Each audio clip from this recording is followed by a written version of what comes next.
Hello there guys, and welcome back to another review. And today I will be taking a look at another one of the gifts that my friend Josh got me for Christmas. This is the CollectA 2015 140 Deluxe Scale Acrocanthosaurus attokensis. Now, Acrocanthosaurus, which name means high-spined lizard, is a genus of Carcharodontosaurid theropod that lived in the early Cretaceous period 116 to 110 million years ago in what is now Oklahoma, Texas, and Wyoming. Now, it grew to around 11.5 meters, about 38 feet long, and 6.2 tons in weight. It was definitely the largest predator in its environment.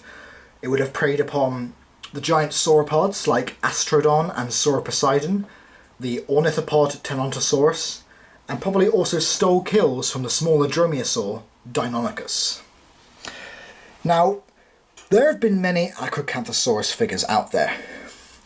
Some of them have been good, some of them have been alright.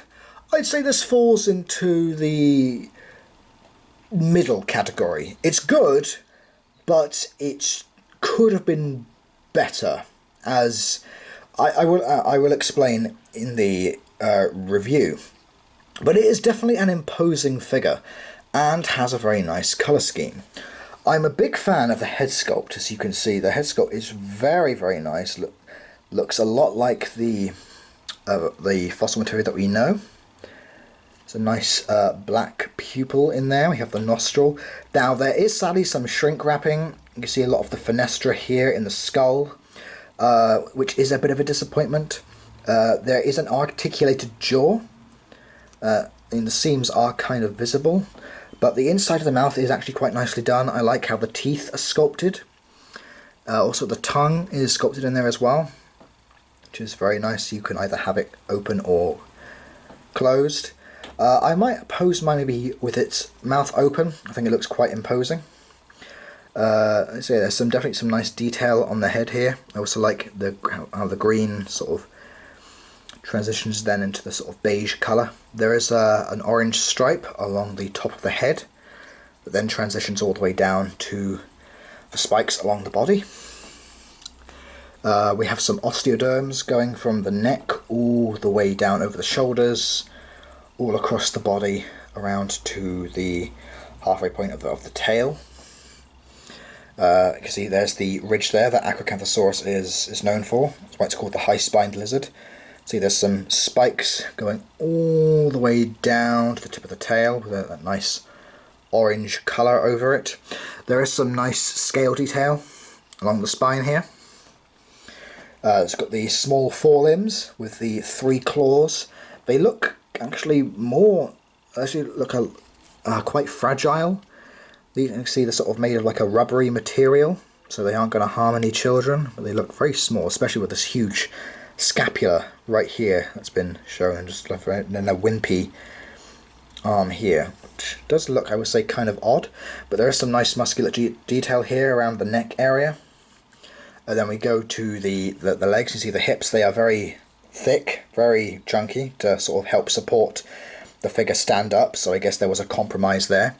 Similar with the Carcharodontosaurus from 2014, which we'll get to in a moment.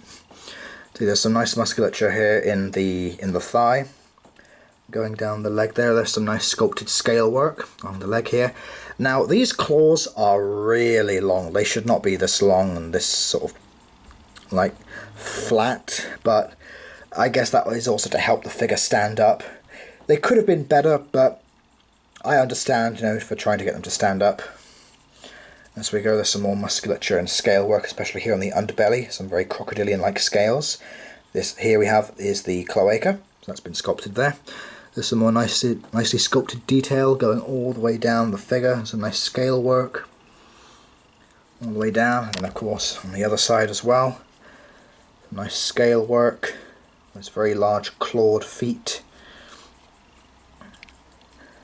It's very small hands, arms.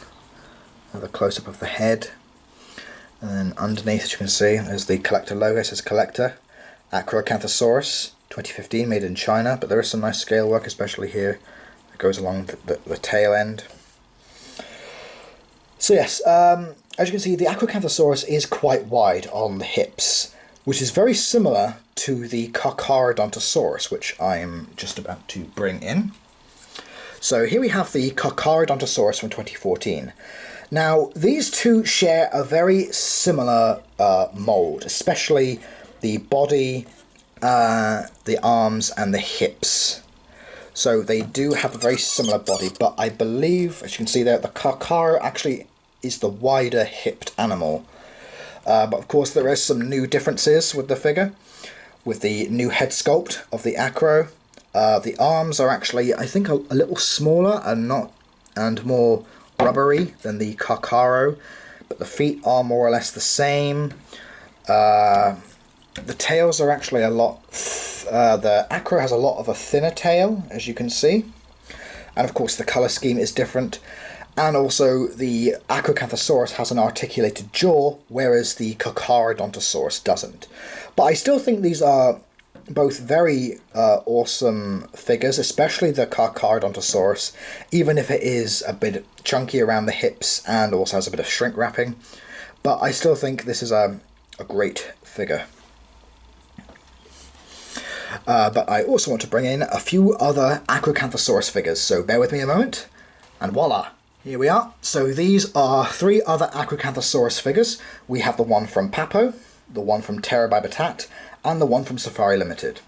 I'd say accuracy-wise, the best would probably have to go to the Safari one, being probably the more accurate version of the animal. And then probably Papo would be just afterwards, and then the Acro from CollectA, and then the Bitat one.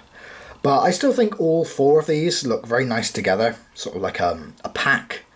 But I have reviewed the three previous ones, so I will leave reviews of those in the description box below, so do feel free to go and check those out.